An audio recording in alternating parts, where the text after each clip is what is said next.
Oi, Consegue Gabi. me ouvir bem? Sim. Antes de Tá, você começar, então, eu vou apresentar vocês duas, tá bom? tá bom. Bom, então, a Gabriela Guimarães, ela é graduanda em Letras Português e Francês aqui pela Unifesp. Ela realizou uma iniciação científica do tema Na Voz do Mar, a água como símbolo da sexualidade feminina na lírica medieval portuguesa, e Sofia de Mello Breiner Anderson, desculpa, gente. E atualmente ela pesquisa no tema Senhoras de Si, as reescritas das cantigas de amigo. E também ela é escritora do livro Greta, publicada pela editora Urutau. Gabi, muito bem-vinda. E também temos a Tamires Barbosa, que é uma das nossas monitoras aqui, né? Ela é licencianda em português e inglês na Unifesp. Ela trabalhou no setor de acessibilidade da TV Cultura como transcritora, é monitora, né, aqui na literatura portuguesa e organizadora também do evento, e realiza a iniciação científica do tema Dentre Marias, o pós-modernismo de José Saramago e a nova condição feminina na reescrita dos evangelhos. Então, hoje o evento está super recheado, é um prazer tê-las aqui conosco. Novamente, sejam muito bem-vindas e, Gabi, pode começar. Tá bom, gente. Então, eu vou apresentar aqui uma tela. Aí vocês me digam se tá funcionando.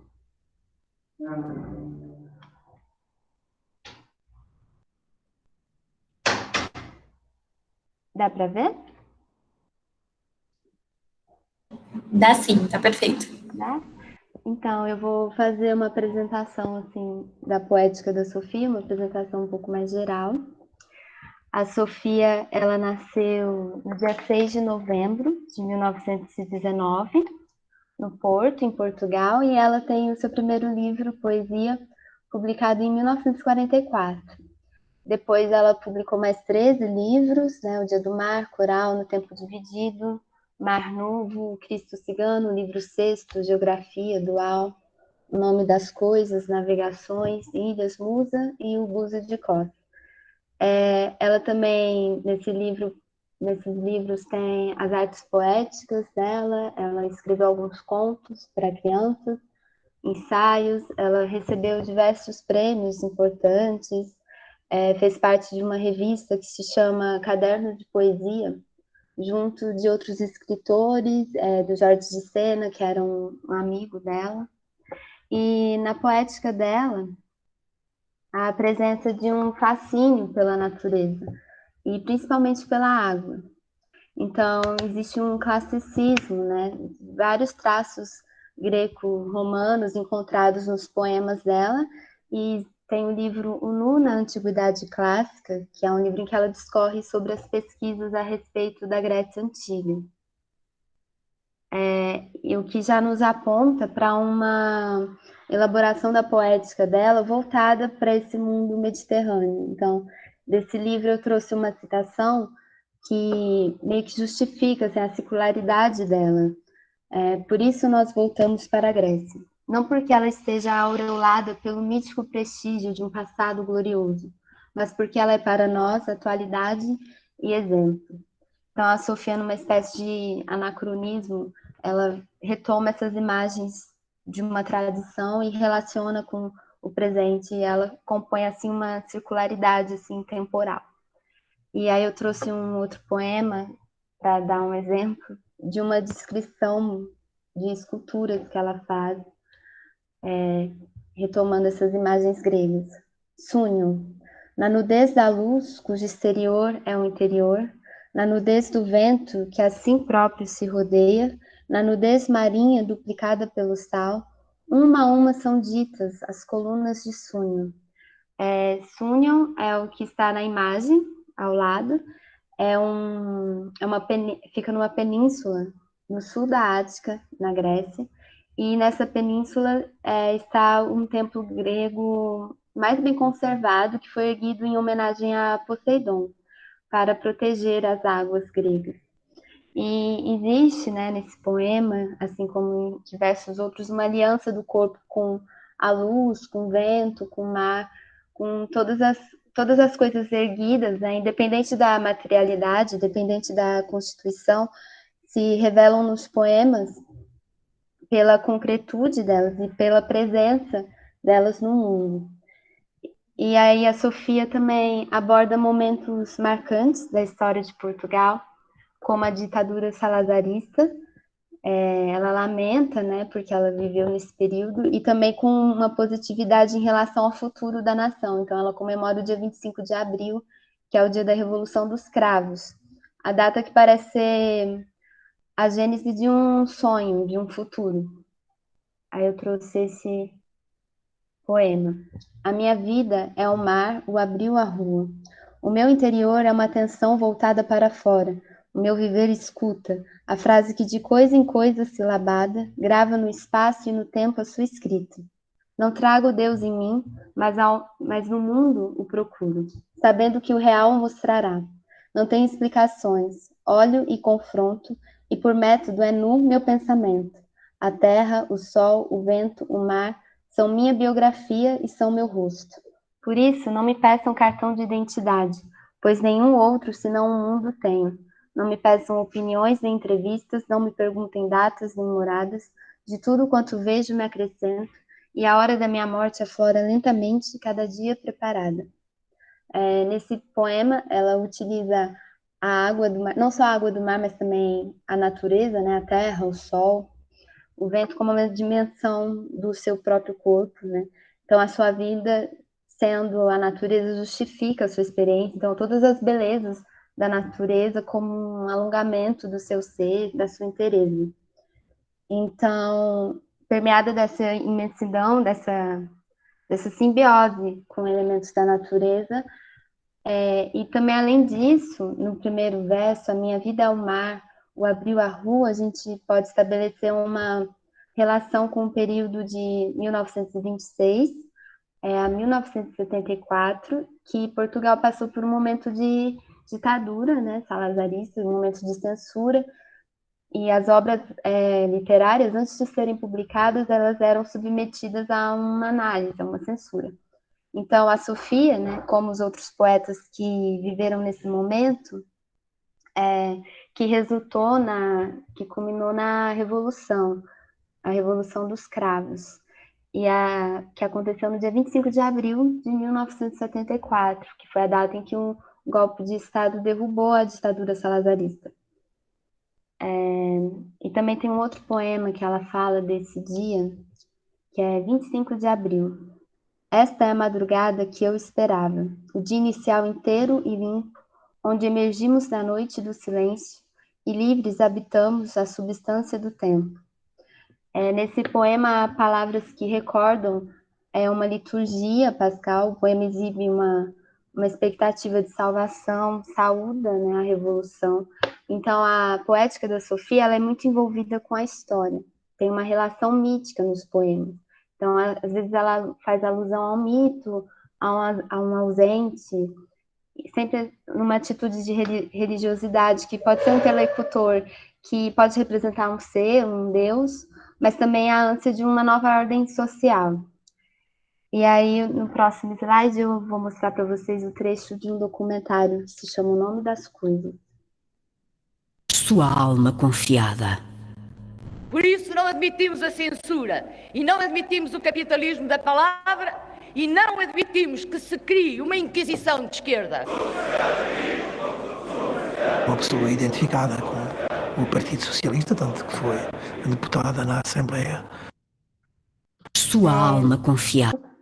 Esse trecho é a Sofia no Congresso do Partido Socialista, ela discursando, e aí fica claro para a gente que, além de toda essa poesia que se perfaz o mito do mar, da beleza da natureza, também é uma poesia que se faz na denúncia de guerras, de ditaduras, de desigualdades, porque ela viveu nesse período do regime salazarista e ela foi candidata da oposição e uma das fundadoras da Comissão Nacional de Presos Políticos. Então, ela era uma escritora que estava atenta e ativamente participativa ao meio social em que ela estava inserida.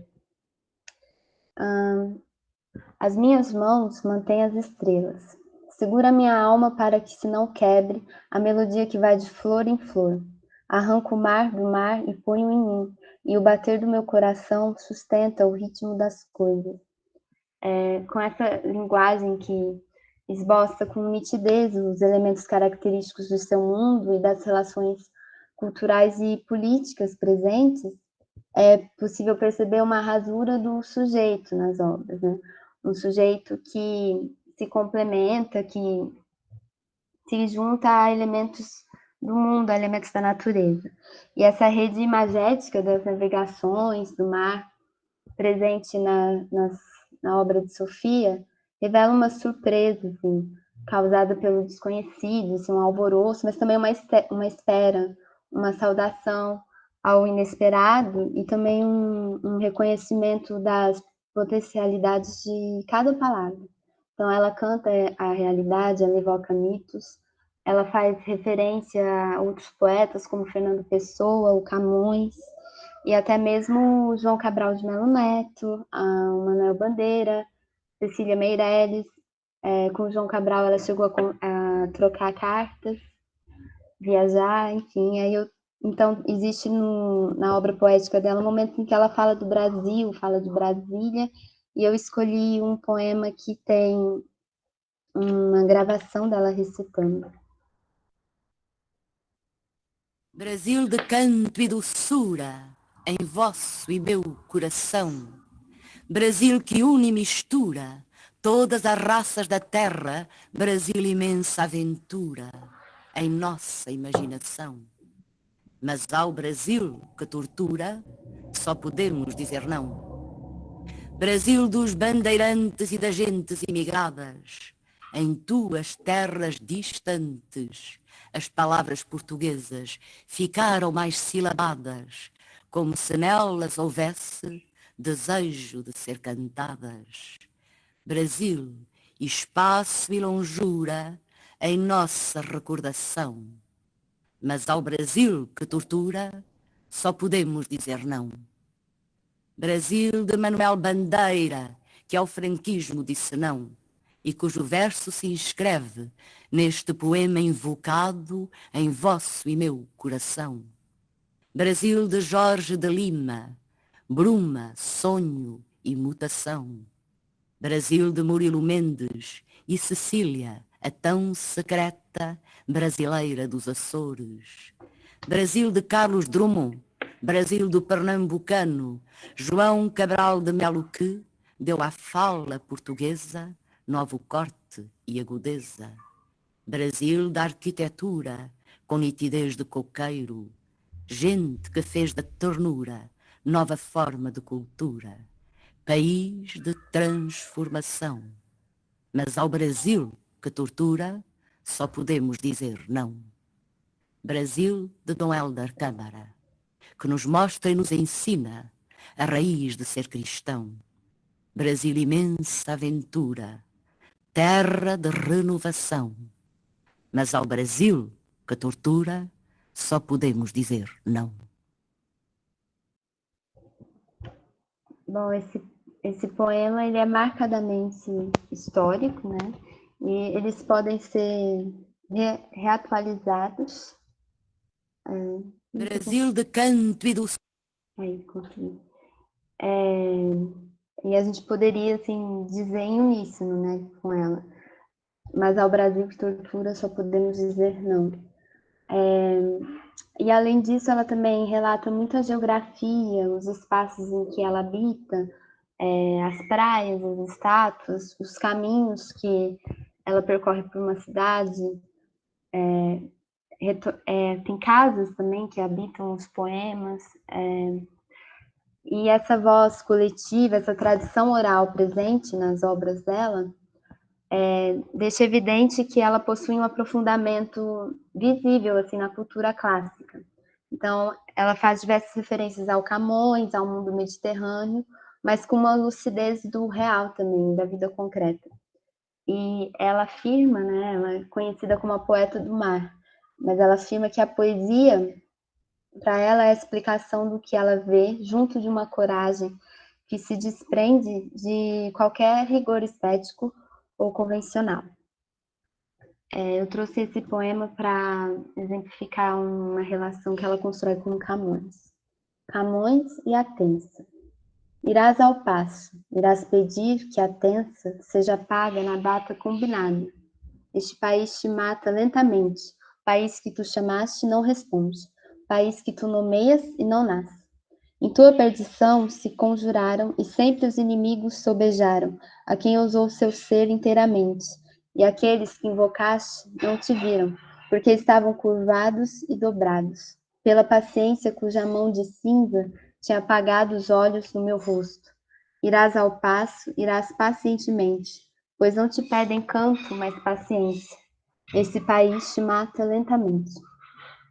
Nesse poema, ela identifica o Camões com uma desatenção, né, da sociedade portuguesa, e ela diz que, em um ensaio, que o Camões ele se transformou em uma instituição que foi usada e manipulada ao longo do tempo por diversas estratégias de poder. Então, a Sofia ela vai construindo uma tensão entre o histórico e o poético. E a dimensão poética não exclui as vivências políticas, nem o que é sagrado para ela. Então, tudo toma forma transcendente, né? A representação de um Deus, mas também que pode ser encontrado no mar, pode ser encontrado na natureza. Atlântico. Mar, metade da minha alma é feita de maresia. Então, o mar em Sofia é um paradigma assim, do que é sagrado e do que é poético. E também um paradigma da apreensão do real. Não é como uma simples descrição de paisagens, e sim como uma relação da poesia consigo mesma e com os outros. Então, cria-se um mundo do poema que adere a tudo que acontece, como se ela constituísse várias paisagens, várias imagens que não operam por uma mera descrição, mas sim pelo que elas já são.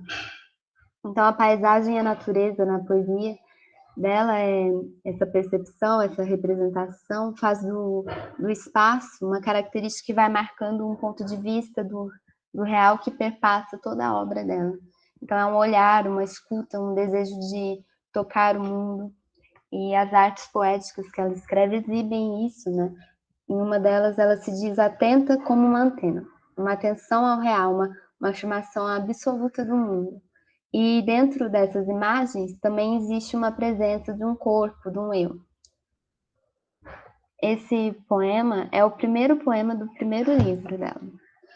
Apesar das ruínas e da morte, onde sempre acabou cada ilusão, a força dos meus sonhos é tão forte que de tudo renasce a exaltação e nunca as minhas mãos ficam vazias.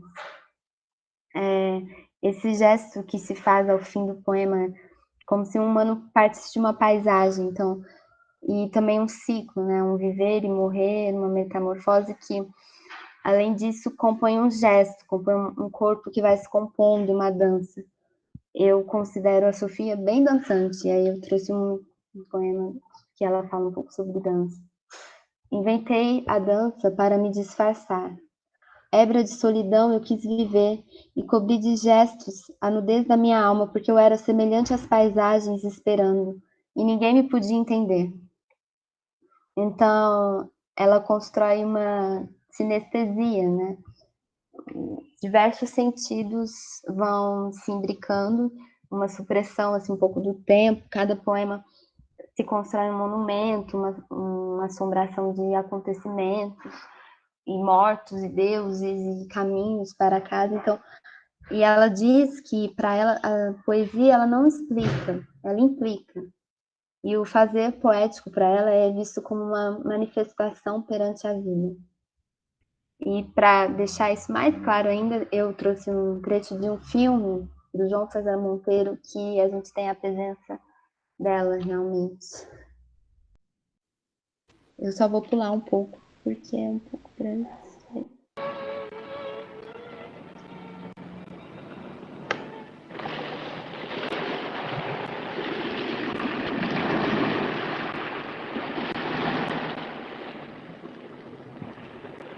Então a menina do mar sentou-se do ombro do rapaz e disse: estou tão feliz, tão feliz, tão feliz.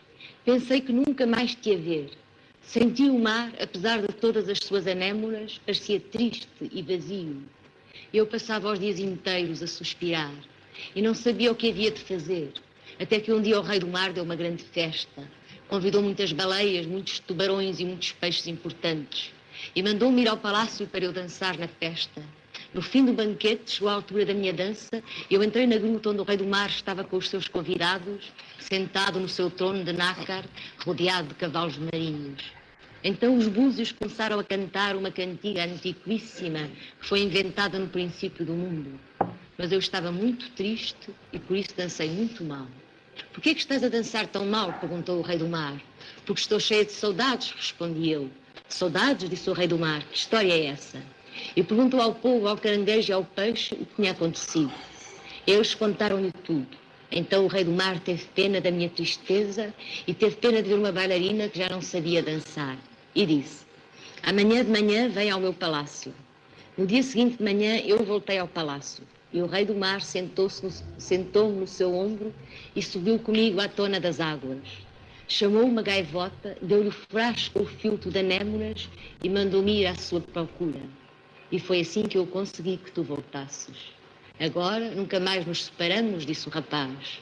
Agora vais ser forte como um polvo, disse o polvo. Agora vais ser sábio como um caranguejo, disse o caranguejo. Agora vais ser feliz como um peixe, disse o peixe. Agora a tua terra é o mar, disse a menina do mar. E foram os 5 através de florestas, areais e grutas. No dia seguinte houve outra festa no palácio do rei do mar. A menina do mar dançou toda a noite. E as baleias, os tubarões, as tartarugas e todos os peixes diziam: nunca vimos dançar tão bem. E o rei do mar estava sentado no seu trono de nácar, rodeado de cavalos marinhos, e o seu manto de púrpura flutuava nas águas. Gostaste, Xavier? Não, mas eu podia ter feito uma voz mais natural. Uma voz mais natural? Como é que era? Inventou uma voz. Inventei uma voz. Mas eu sempre Não falei... é sua, não. Não é minha? Não é sua.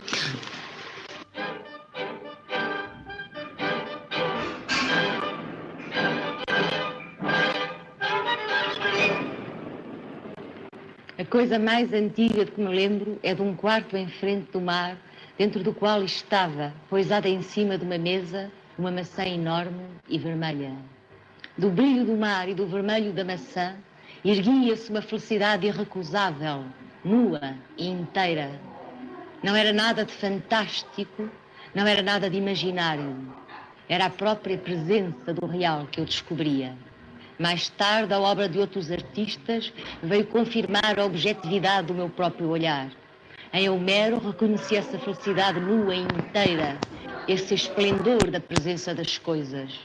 E também a reconheci, intensa, atenta e acesa, na pintura de Amadeu de Sousa Cardoso. Dizer que a obra de arte faz parte da cultura é uma coisa um pouco escolar e artificial. A obra de arte faz parte do real e é destino, realização, salvação e vida.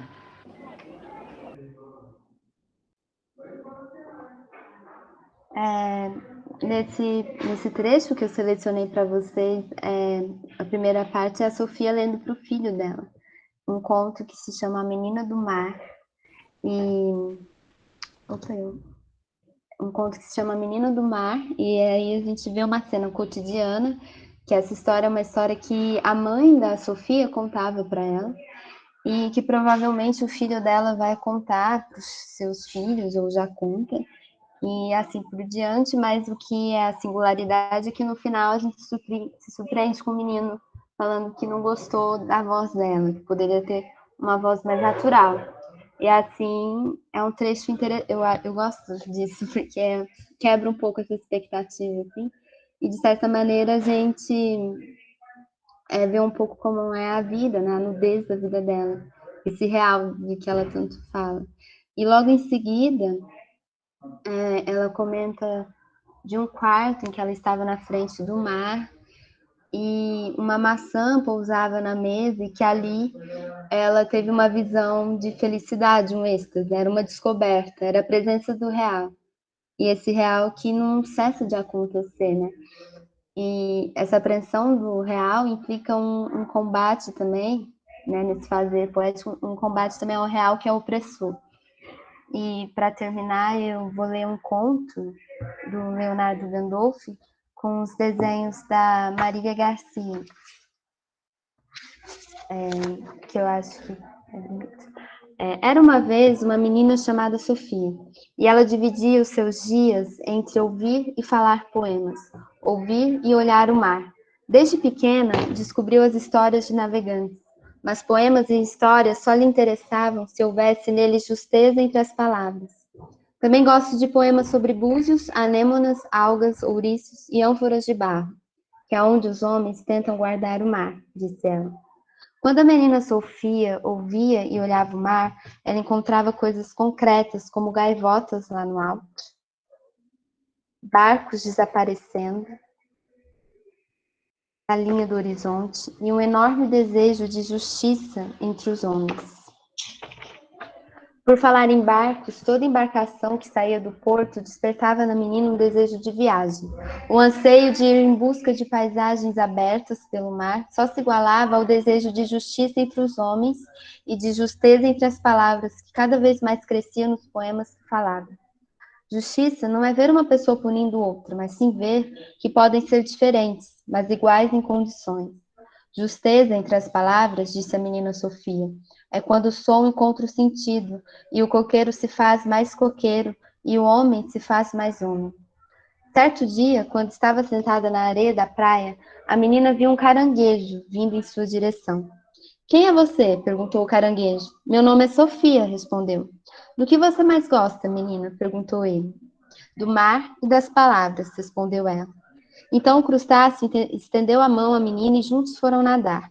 Tenho pena de não ser um peixe para poder ir até o fundo do mar sem me afogar, disse ela. Assim que ouviu a menina pronunciar aquelas palavras, o caranguejo puxou-a para baixo da água e ela percebeu que respirava sem se afogar. E viram búzios, anêmonas, algas e ouriços.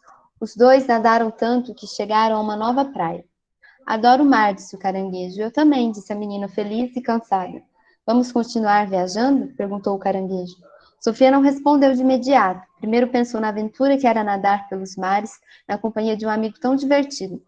Acho que quero voltar para minha praia. Estou com saudades das coisas de lá, disse a menina.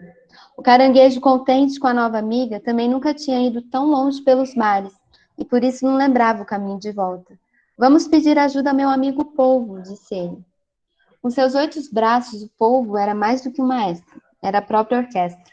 Toda festa só é festa se houver música, e no fundo do mar só havia música se o polvo lá estivesse com seus diversos braços, cada um com um instrumento musical. Por isso o polvo conhecia todos os caminhos do fundo do mar. Onde tivesse havido uma festa, lá já teria estado aquele molusco cheio de habilidades musicais. Olá, amigo polvo, disse o caranguejo. Esta é a menina Sofia. Preciso levá-la de volta para casa, mas não recordo o caminho. Você nos ajudaria? Não é só você que tem problemas, amigo caranguejo. Também tem os meus, disse o polvo. Agora mesmo fui chamado para animar uma festa, mas como machuquei meu braço, não consigo completar a melodia. Se eu lhe ajudar, você nos mostraria o caminho de casa? Sofia interrompeu a conversa. Mas como você poderia me ajudar? Perguntou o polvo. Eu faço música com as palavras, disse a menina. Terminada a apresentação, os peixes no fundo do mar comentaram uns com os outros que jamais tinham ouvido uma música tão bela. Não vá embora, fique comigo, disse o polvo. Juntos faremos a melhor música do fundo do mar. Não há nenhum lugar do mundo melhor do que este. Aqui todos os dias estão cheios de alegria e de surpresa. Se você gosta dos búzios, das anêmonas, das algas e dos ouriços, fique conosco. Se você gosta da dança dos cardumes, das cores dos corais, fique conosco, insistiu ele. Agradeço muito o convite, disse a menina Sofia. Desde que estou no fundo do mar, me espanto e me maravilho com tudo aquilo que vejo e aprendo. Mas lá longe, na minha praia, no meu país, estão os homens. A música que faço com as palavras é para mostrar que eles são homens e estão diante do mar, completou. A essa altura, o povo já tinha compreendido que a menina não ficaria no fundo do mar. O caranguejo cutucou o amigo com suas garrinhas vermelhas. Vamos, acho que chegou a hora de você nos levar, disse o crustáceo. Foi o que o polvo fez. Sofia e seus 2 amigos marinhos começaram uma longa viagem de volta. Quando chegaram ao seu destino, o polvo se despediu do caranguejo com um grande abraço de 8 partes. Para a menina, o molusco disse: Felizes os homens que ouvirem sua música, menina Sofia, que sua palavra toque o coração deles com a beleza da justiça e da justeza, da mesma forma que tocou o meu, o do meu amigo caranguejo e de todos os peixes do mar. Bom, foi isso. Foi essa seleção que eu fiz, assim. Eu espero que vocês tenham gostado.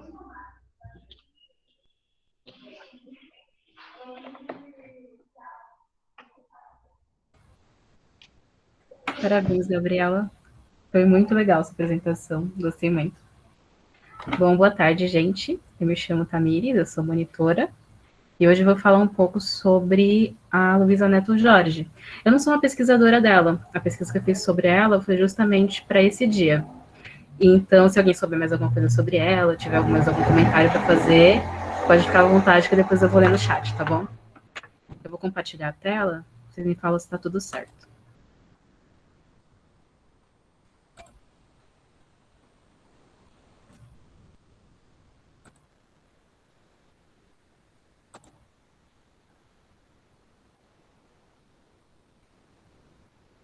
Vocês estão conseguindo ver? Sim. Ok, certo. Então, o nome que eu dei para essa apresentação foi a expressão mais profunda da palavra. Por quê? Porque a Luísa, ela explora a expressão da palavra de várias formas, e as formas como ela expressa são sempre conectadas ao simbolismo, ao surrealismo e até mesmo ao inconsciente. Ela nasceu em Lisboa, em 10 de maio de 1939, e morreu em 23 de fevereiro de 89, na mesma cidade. Ela cursou Filologia Românica na Faculdade de Letras de Lisboa, e entre 62 e 70, ela morou em Paris, e ela trabalhou como tradutora. Ela também viveu durante a ditadura salazarista, então, como todas as outras poetas, poetisas, né, aquela discussão que a gente teve no encontro anterior, ela também teve que resistir com a poesia dela, com a escrita dela, de uma forma muito particular. Então, Abreu fala o seguinte sobre ela. A poética da Luísa Neto Jorge surge na conjunção ditatorial como um elemento de resistência, experimentando as formas, partindo do texto e suas nuances, para um modo de refletir e modificar o espaço autoritarista, vivenciado pela sociedade portuguesa. Então, a poesia dela foi uma forma de resistência, ela foi considerada uma poeta performática, e por quê? Abrir um pouco mais adiante, no artigo dela vai falar o seguinte, porque é uma poesia que vem para desestruturar a ordem vigente, tanto as leis, né, as leis sociais, quanto as leis da gramática. O aspecto feminista presente em alguns versos da poetisa é marcado por um tom forte de liberdade na palavra, dada a figura feminina, porque ela vai falar muito sobre sentimentos, de uma maneira muito íntima mesmo. Então, ela vai falar sobre sexo, sobre orgasmo, enfim, sobre ser mulher de uma forma livre, né? Na época da ditadura salazarista, como se sabe, a mulher tinha o direito de existir como uma dona de casa, uma pessoa que estava sempre ali para o lar, para a família, mas nunca como uma mulher que podia sentir. Ela se detém no sentido da palavra, como simbolismo e arquétipos, explorando sua função imagética. Então, tanto a palavra presente, né, na poesia da Luísa, ela vai ter um sentido social, como o sentido que se dá à palavra, né, porque todas as pessoas veem aquela palavra com aquela imagem, e tanto como uma palavra que tem um sentido mais íntimo para ela. Mais à frente eu vou mostrar ela recitando uma poesia inédita dela, e vocês vão ver mais ou menos como é que funciona a visão que ela tem sobre as palavras. O centro dessa poesia é a solidão, mas é essa que gera violência, que transforma num grito e acaba por transcender o solitário. O poema é, assim, uma erupção de lava e uma obscura fúria, uma rebelião dos sentidos, uma insurreição vertical. Então, Rosa vai dizer que a poesia da Luísa, ela é tão profunda que ela vai remeter dor, ela vai remeter todos os sentimentos possíveis e que o leitor, ele vai sentir de uma forma que não é exatamente a forma, talvez, que a Luísa escreveu. porque é muito íntima. A poesia dela é muito íntima. Ele vai dizer um pouco mais adiante. Os seus versos são como os zigue-zagues de um relâmpago, porque nascem do próprio sangue, da febre, da desmesura, de uma violência radical, da loucura, da solidão impossível. Então, ela também vai dialogar um pouco com o surrealismo. A poesia dela vai se assemelhar um pouco com o surrealismo, porque ela vai explorar sempre a palavra de uma forma como um repuxo. A palavra, ela nunca vai ser só ela mesma, mas ela vai ter um pouco mais para acrescentar. Eu trouxe uma poesia dela para a gente ler junto, chama-se O Poema Ensina a Cair. O poema ensina a cair, sobre os vários solos, desde perder o chão repentino sob os pés. Como se perde os sentidos numa queda de amor, ao encontro do cabo onde a terra bate e a fecunda ausência excede. Até a queda vinda da lenta volúpia de cair, quando a face atinge o solo, uma curva delgada e sutil, uma vênia a ninguém de especial, ou especialmente a nós, numa homenagem póstuma. Então, Rosa vai dizer o seguinte sobre essa poesia. O poeta vai de encontro de uma situação extrema, em que a queda é assumida como um processo de integração extrema da fecunda inocência e o ilimitado abismo inerente à relação eu-mundo. É a mediação poética que possibilita o único solo em que a queda é vivida, com relação central ao mundo. Então, aqui ela vai explorar muito o sentido da palavra cair. A palavra, ela vai girar em torno de se entregar, né, de se deixar levar pelos sentimentos, ou então também no sentido erótico, sensual, né, quando ela fala da lenta volúpia de cair, e também no sentido de cair para sempre, né, cair pela última vez, que no caso seria a morte. Ela vai explorar todos os sentidos da palavra cair, e tudo que essa palavra pode remeter, todos os sentimentos. Tem um outro poema dela, nesse ela vai explorar um pouco mais o corpo, né, ela também fala muito sobre partes do corpo e que esses órgãos, que essas partes do corpo podem remeter para cada um, e para ela também. O corpo insurrecto. Sendo como o seu ouro aurífero, o corpo é insurrecto. Consome-se combustível no sexo, boca e reto. Ainda antes que pegue aos 5 sentidos a chama, por um aceso acesso da imaginação, ateiam-se à cama ou a sítios algures, terra de ninguém. Quem desliza é o espaço para o corpo que vem. Labaredas tais que lume crepitam, nos ciclos mais extremos, nas rechas mais íntimas, as glândulas esponjas que os corpos apoiam, zonas aquáticas, onde os órgãos boiam. No amor, dizendo o ato de o sagrar, apertado o corpo do recém-nascido, no ovo solar, há ainda um outro, corpo incluído, mas um corpo aquém, de ser são ou podre, um repuxo, um magma, uma substância solta, com pulmões. Neste amor equívoco, por respiração, sendo o corpo humano, sendo outro mais alto, suspenso da morte, mortalmente intenso, mais alto e mais denso. Mais talhado é o golpe, quando o põe em prática, com desassossego na respiração e um sossego cru de quem, tendo o corpo nu, a carne adida, lhe pede o ladrão, a bolsa ou a vida. Sobre essa poesia, Cantinho vai falar. Pelo modo desassombrado como Luísa Neto Jorge aborda o corpo, a sexualidade e o erotismo, a sua poesia não encontra paralelo na literatura portuguesa do seu tempo, fustigando a hipocrisia moral da burguesia. Existe na sua poesia uma prática de escrita íntima e sexualmente ligada às partes do corpo que escreve.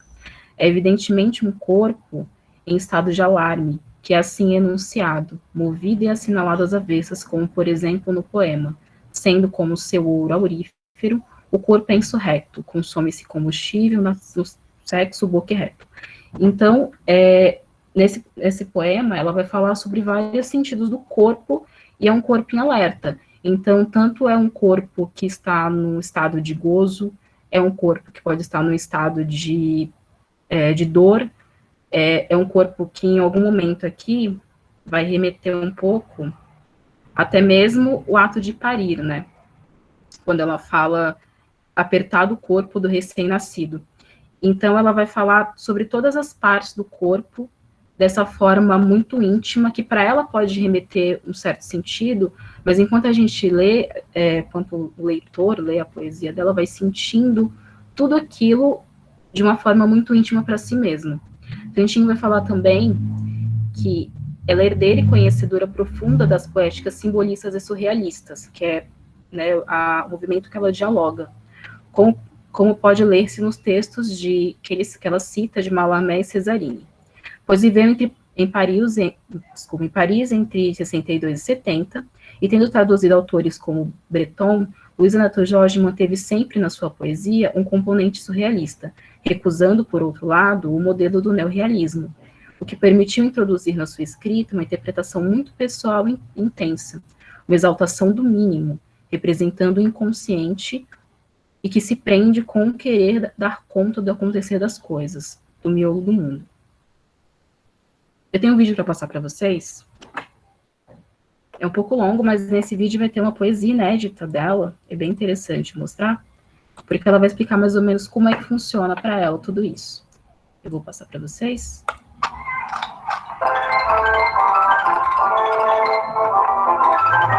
Uma brasileira, Noemi Pacheco Dias Gonçalves, fez a... Vocês estão conseguindo ouvir bem? Sim, dá para ouvir bem. Tá bom. Sua dissertação de mestrado, habitualmente chamada tese entre nós, para o Departamento de Letras da Pontifícia Universidade Católica do Rio de Janeiro, de 1977, sobre os sítios sitiados, de Luísa Neto Jorge. Escreveu assim: Luísa Neto Jorge é uma poetisa difícil, se entendermos por dificuldade uma leitura que não se apresenta transparente, mas sequer um rigoroso processo de decifração. Diríamos decifração, motivados pela própria noção de poesia que é depreendida da sua obra Os Sítios Sitiados, uma coleção de textos reveladores de uma aguda consciência da linguagem e da construção poética feita através da linguagem. Há um rigor que acompanha o desenvolvimento das composições, promovendo-as a verdadeiras obras arquitetónicas, cujos apeteitos de trabalho e suas imagens são o próprio trabalho do texto e retiram a sua pertinência na passagem de um verso a outro.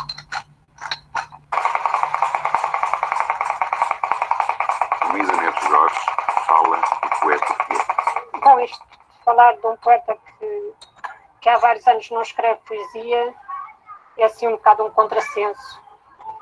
Eu tenho a sensação de que vou falar de uma pessoa que não quer que falem dela. Uma pessoa que negou a si própria e aos outros a sua escrita, ou seja, a sua identidade.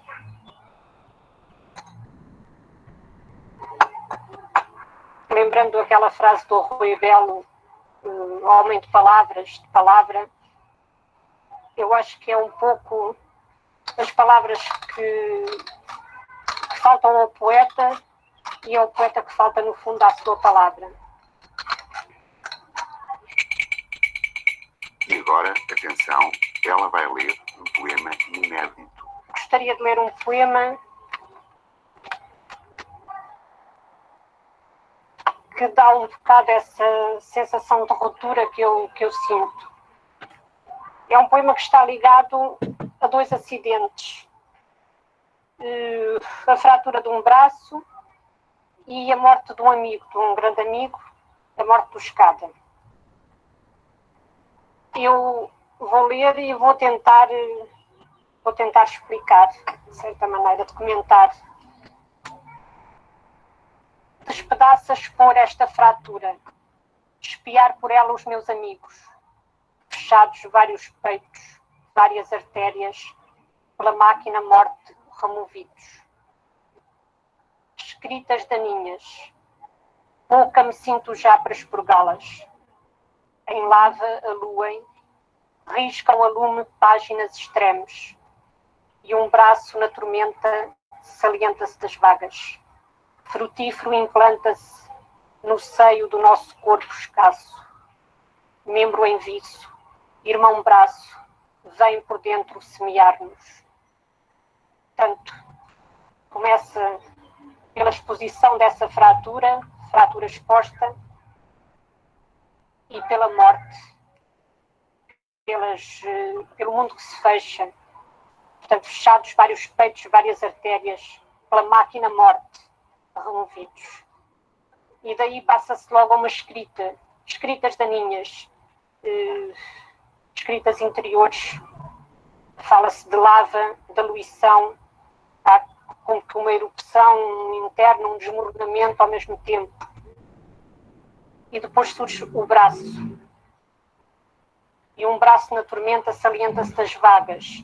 Eu tenho a impressão que esta ideia me foi sugerida para aquela ideia que nos vem da escola, o Camões, não é? O braço do poeta com a obra. Portanto, aqui o braço é já o poema, é a obra, é o poema.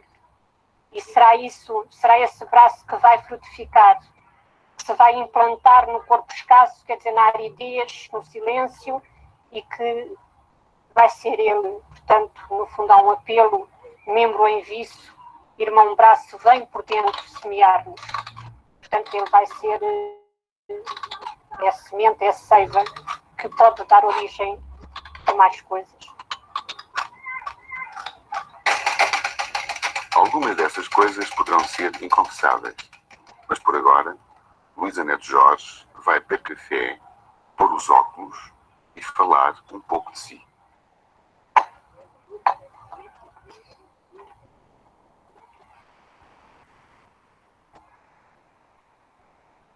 Quando eu resolvi reunir as minhas coisas, que não eram muitas, num volume, vestidos sitiados, eu tinha já essa noção de corte, de espaço de tempo que se fechava atrás de mim.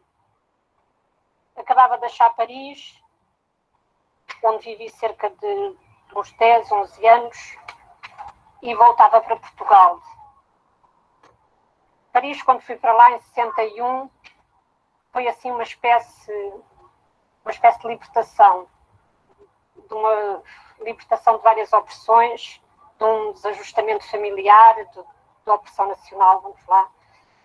E era também um grande fascínio, no fundo, era uma velha aspiração. Todas as minhas referências culturais eram francesas, eu andava em românicas,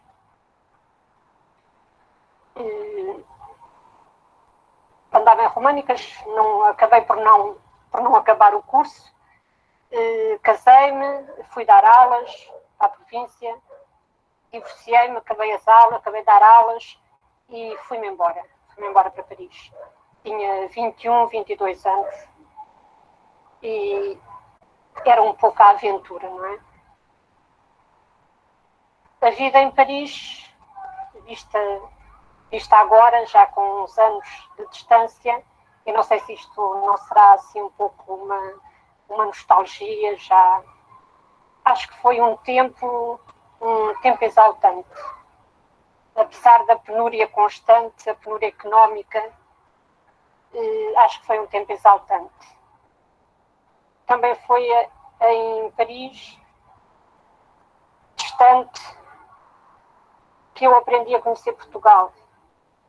Eu acho que quando fui para lá tinha uma grande raiva, uma grande agressividade contra tudo isto, contra tudo aquilo.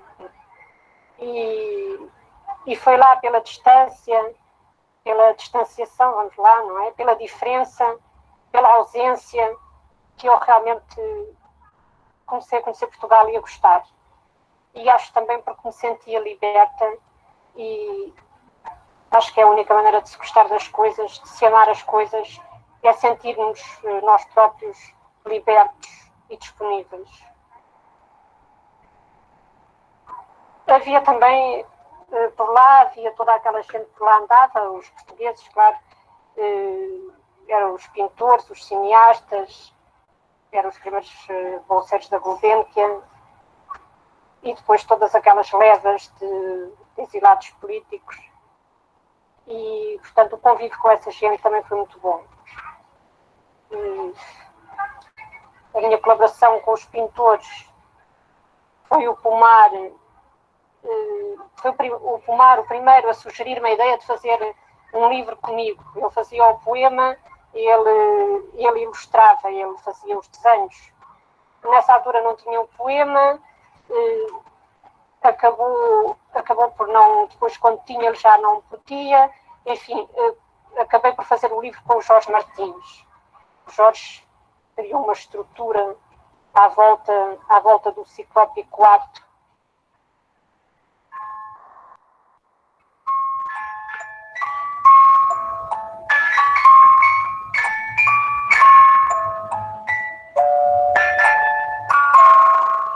Olha uma única vez dentro de um corpo fechado, que se abrirá e progride e cresce durante os anos que cresce o que é humano. E já tu te desprendeste desse objeto olhado, e já conheceste outra gente com outro nome de invento, ainda o que fixaste te prende no posto antigo, prendendo a força do olhar, o sentido que lhe deste na única vez que viste, e o sentido que lhe é próprio, o poder de encantação que se escapou dos olhos, se muito alerta viste.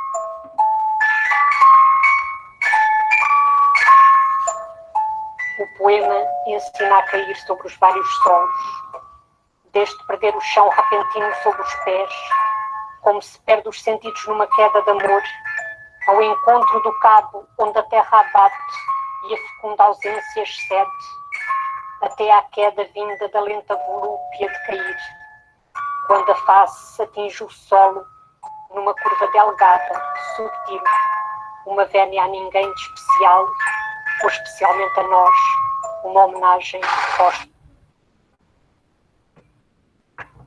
Eu vou voltar a mostrar a minha tela, para vocês verem as referências, tá, gente? Novamente.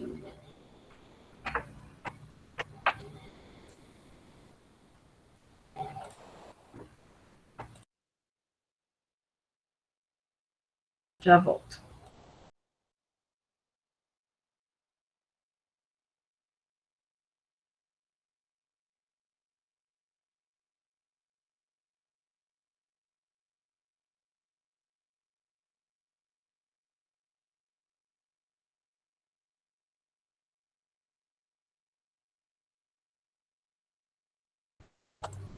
Vocês estão conseguindo ver a minha tela?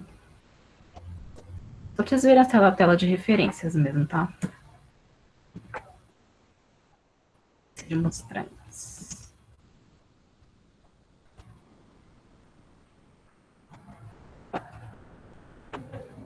Essas são as referências, tá? Porque eu pesquisei. Como eu disse, eu não sou uma pesquisadora da Luísa, então, se eu não quiser acrescentar alguma coisa.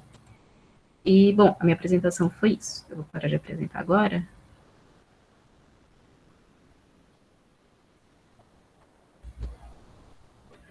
Então, o que eu tinha para falar sobre a Luísa era isso. Vocês viram que lindo o livro no final? O livrinho que ela... Livrinho, né?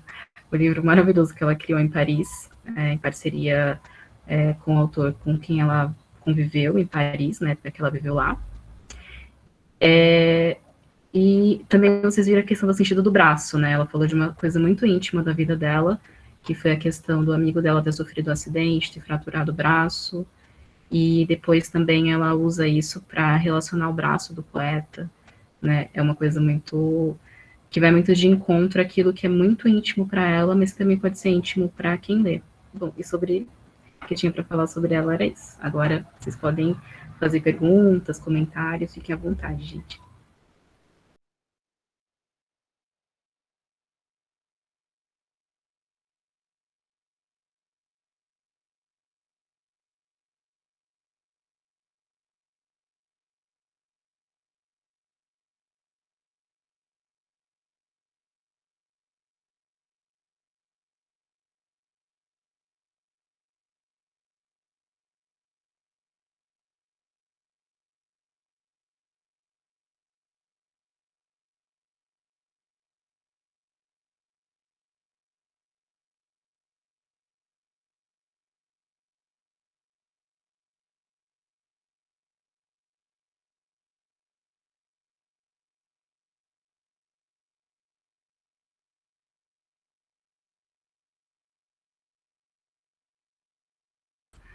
Eu vou ler as perguntas no chat, vou lá para o comecinho para ver quem tem pergunta, tá, gente? Deixe-me ver lá do começo.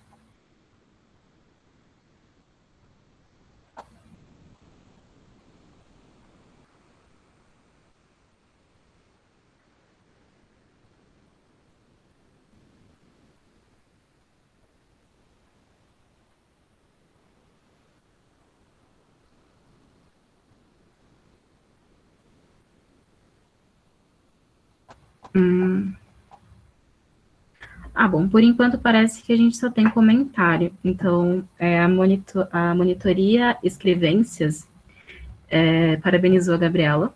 Falou, parabéns pela belíssima e ótima apresentação, Gabriela, aprendi muito. O Lucas falou, muito bom, Gabriela, obrigada. A Débora falou, Gabi perfeita, todo mundo elogiando a Gabriela.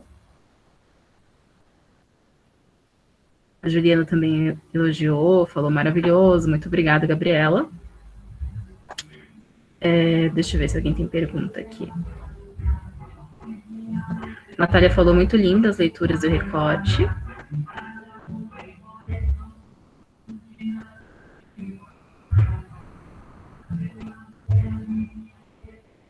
O Lucas me parabenizou. Obrigada, meu amor.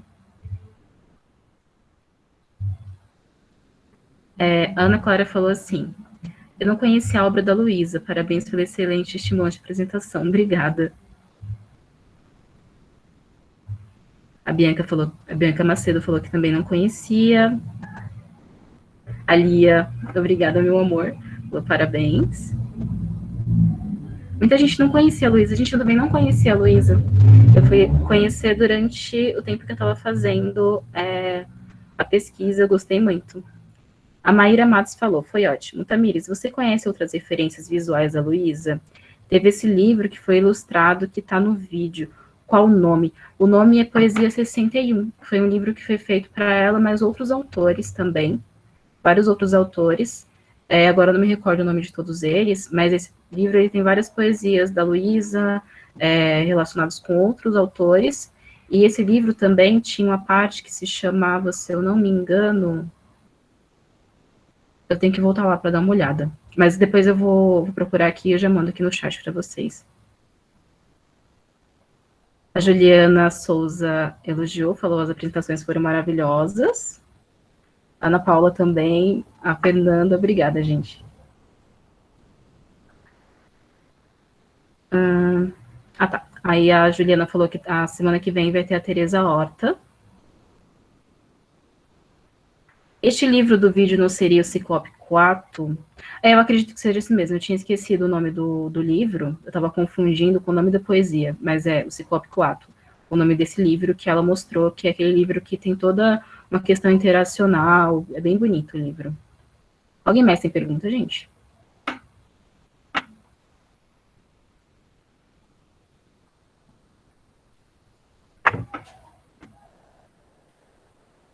De nada, Maíra.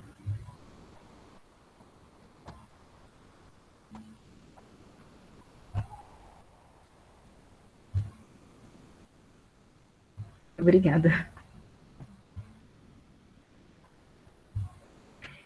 Então, gente, como ninguém mais tem pergunta, ninguém mais tem algum comentário para fazer, a gente pode encerrar, porque uma das monitores que ia ficar com a gente até o final ficou sem energia, infelizmente. Choveu muito. Então, muito obrigada a todos por terem participado, por terem comentado, por terem ficado até o final. Eu gostaria de ter trazido mais coisas, né, mas como a gente tinha um tempo um pouco curto para cada uma de nós poder apresentar, eu queria deixar a Gabriela também apresentar mais a parte dela, porque ela é realmente pesquisadora da Sofia, eu não sou uma pesquisadora da Luísa, mas eu gostei muito de ter vocês até aqui até o final. Então, muito obrigada. Obrigada, gente. Muito obrigada a todos. E até semana que vem. Semana que vem a gente tem mais.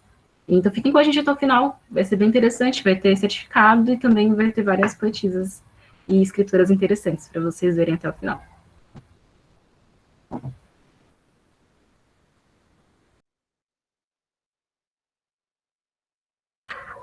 Tá. Vou lembrar aqui que vai ter sorteio. Bem lembrado, Ju. vai ter um sorteio. Para quem assistir todas as apresentações, a gente vai fazer um sorteio no final. Então fiquem, porque vai ser bem legal.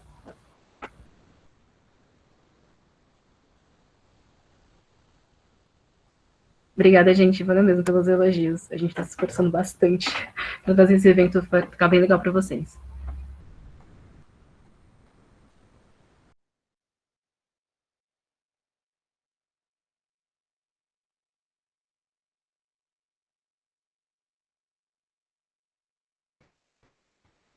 E mais uma vez agradecer a Gabriela por ter participado. Eu entrei também para participar, porque, né, é nosso evento, mas, Gabriela, muito obrigada por ter aceitado o nosso convite. Eu que agradeço, Tamires, Juliana, Bianca. Obrigada. Foi linda essa apresentação, adorei. Obrigada mesmo.